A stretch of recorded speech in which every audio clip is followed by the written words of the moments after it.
नमस्कार मेरे प्यारे विद्यार्थियों, स्वागत है आपका एक बार फिर से अरावली पाठशाला के इस डिजिटल प्लेटफॉर्म पर। विद्यार्थियों, हम पढ़ रहे थे कक्षा 10वीं की गणित, जिसमें अपन ने लास्ट वाले वीडियो में 9वें चैप्टर को लगभग कंप्लीट कर दिया था। अब हम चैप्टर स्टार्ट करने जा रहे हैं, चैप्टर नंबर 2, जिसका नाम है बहुपद, इंग्लिश में बोले तो पॉलिनोमिनल्स। इस चैप्टर को स्टार्ट करने से पहले अगर आप हमारे चैनल पर नए हो तो चैनल को सब्सक्राइब करना ना भूलें, क्योंकि आने वाले हर वीडियो आपको रोज हर एक वीडियो आपको मिलता रहेगा। चलिए अब स्टार्ट करने चैनल इस पार्ट को स्टार्ट करने बहुपद को स्टार्ट करने से पहले आपको क्लास 9 का थोड़ा बहुत बेसिक्स कॉन्सेप्ट याद होगा। अगर याद नहीं है तो भी कोई बात नहीं, अब अपन वापस उसको थोड़ा बहुत रिवाइज करके प्रश्नावली 2.1 को स्टार्ट करने जा रहे हैं। चलिए देखिए, सबसे पहले होता है बहुपद। क्या होता है बहुपद? बहुपद क्या होता है? जिसमें बहुपद, जिसमें दो से ज्यादा पद होते हैं। देखिए बहुपद नाम से ही आपको ज्ञात हो गया है बहुपद क्या होता है। देखिए बहुपद,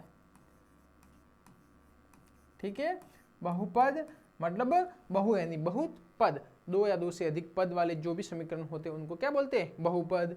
जैसे कि देखिए 2x + 4 ये बहुपद है, 2x² + 2x + 3 ये भी बहुपद है, 4x³ + 2x² + 3x + 1 ये सब क्या है? ये सब क्या है? बहुपद है। इसमें एक और चीज़ को ध्यान रखिएगा, जैसे कि एक गणित वाली संख्या है, इसको हम बोलते हैं अचर। क्या बोलते हैं इसको हम? अचर संख्या, ठीक है।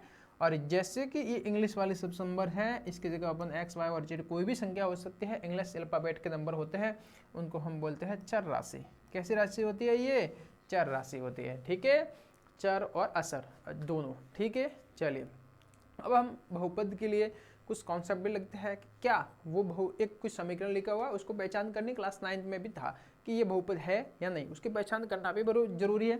देखिए कोई भी बहुपद दिया हुआ हो उसमें अगर उसकी घात क्या होनी चाहिए? हमेशा पूर्ण संख्या होनी चाहिए। क्या होनी चाहिए? पूर्ण संख्या। पूर्ण संख्या मतलब 0 से स्टार्ट, ठीक है, 0 1 2 डॉट डॉट आगे बढ़ते ही रहिए अनंत तक, ठीक है, पूर्ण संख्या होनी चाहिए। जैसे कि देखिए अपने पास x, ठीक है, ये दे रखा है, इसमें देखिए x की कितनी घात है? एक घात है, कुछ नहीं मतलब एक है, ठीक है, एक घात, तो ये बहुपद है, ठीक है। चलिए अगर अपने पास दे रखा है x² + 4x + 3, x की घात कितनी है? इसमें x की घात 2 है, ये बहुपद है, ठीक है।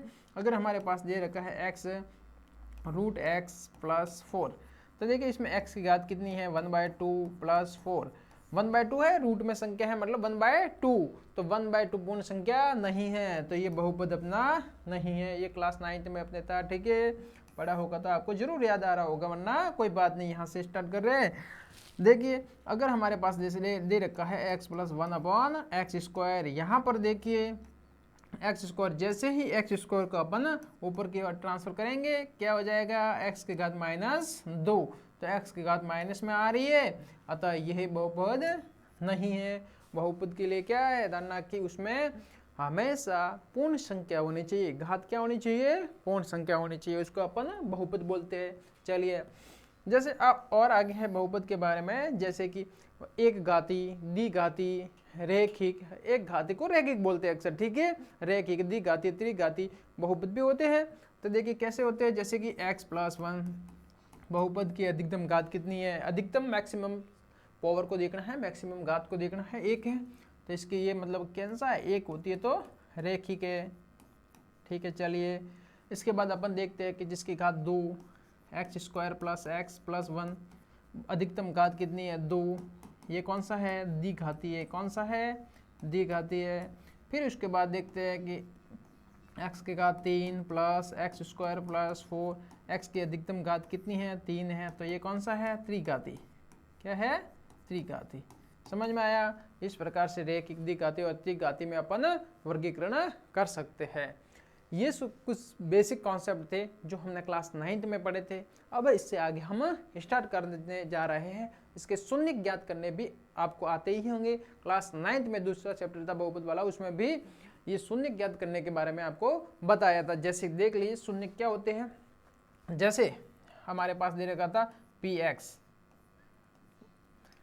px बराबर x + एक्स माइनस 4।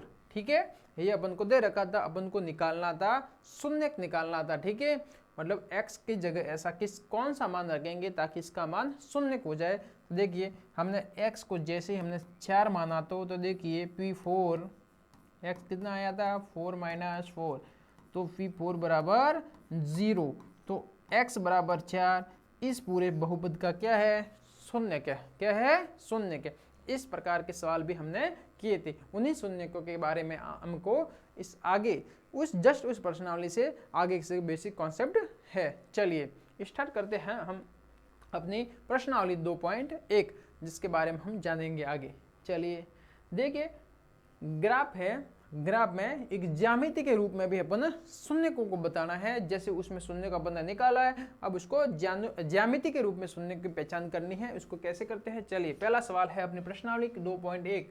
प्रश्नावली है 2.1, बहुपद वाली प्रश्नावली है 2.1, उसमें अपन को बताना है। चलिए स्टार्ट कर देते हैं इस प्रश्नावली को। अपन देखिए प्रश्नावली 2.1 क्या कहती है, इसमें किसी बहुपद के px के लिए y बराबर px का ग्राफ नीचे आकृति 2.10 में दिया गया है। प्रत्येक स्थिति के शून्यकों की संख्या ज्ञात कीजिए। px के लिए कोई ग्राफ दे रखा है, उसमें अपन को शून्यकों की संख्या ज्ञात करनी है। इस संख्या कैसे ज्ञात करते हैं, बेहद ही आसान सवाल है। देखिए अब यहाँ पर इस ग्राफ में देखिए, ये देखिए ये अपना x अक्ष है और ये वाला ऊपर वाला y अक्ष है। ठीक है, एक x अक्ष और एक कौन सा है, y अक्ष। तो x अक्ष के लिए px अक्ष के लिए y बराबर px का ग्राफ नीचे दिया हुआ है। तो शून्यकों की px के शून्यकों की संख्या ज्ञात करनी है। ध्यान रखना है यहाँ पर px के शून्यकों की संख्या ज्ञात करनी है। तो ये ग्राफ देखिए x अक्ष पर जितनी बार काटेगा उतने ही उसके शून्यक हो जाएंगे। देखिए ये वाला जो ग्राफ बनाया, ये ग्राफ है, ये x अक्ष पर कहीं पर काट रहा है, नहीं काट रहा है x अक्ष पर, तो शून्य कितने हो जाएंगे, शून्यक बराबर 0। इधर देखिए इस सेकंड वाले सवाल में x अक्ष पर कितने, ये x अक्ष है अपना, ठीक है, क्षैतिज रेखा, उसको x अक्ष पर यहाँ पर प्रतिच्छेद कर रहा है। तो मतलब शून्य कितने हो गए, शून्य एक बार प्रतिच्छेद कर रहा है तो शून्य कितने हो गए, एक बार प्रतिच्छेद करता है तो शून्य हो गया 1। ठीक है, आगे वाला सवाल देखते हैं।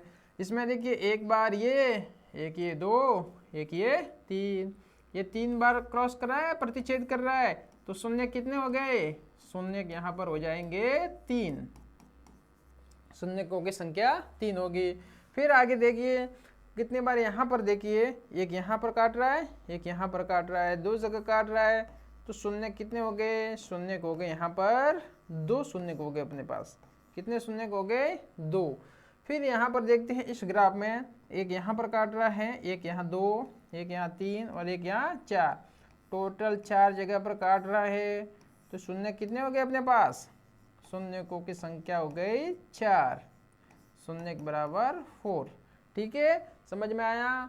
फिर यहाँ पर देखते हैं, एक ये बार यहाँ काटा, एक 2 बार, एक ये 3 बार, तो शून्यकों की संख्या कितनी हो गई, शून्य होंगे यहाँ पर 3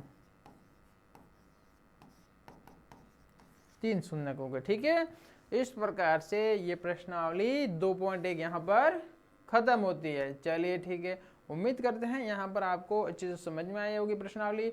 बहुपद के बारे में बेसिक से कॉन्सेप्ट थे जो क्लास 9 के थे वो भी हमने थोड़े बहुत बता दिए, और क्लास 10 की ये प्रश्नावली 2.1 यहाँ पर खत्म होती है। अब हम आगे स्टार्ट करेंगे प्रश्नावली 2.2। अगर आपको वीडियो ये अच्छी लगी हो तो हमारे चैनल को सब्सक्राइब कीजिए, ज़्यादा से ज़्यादा वीडियो को शेयर कीजिए। धन्यवाद।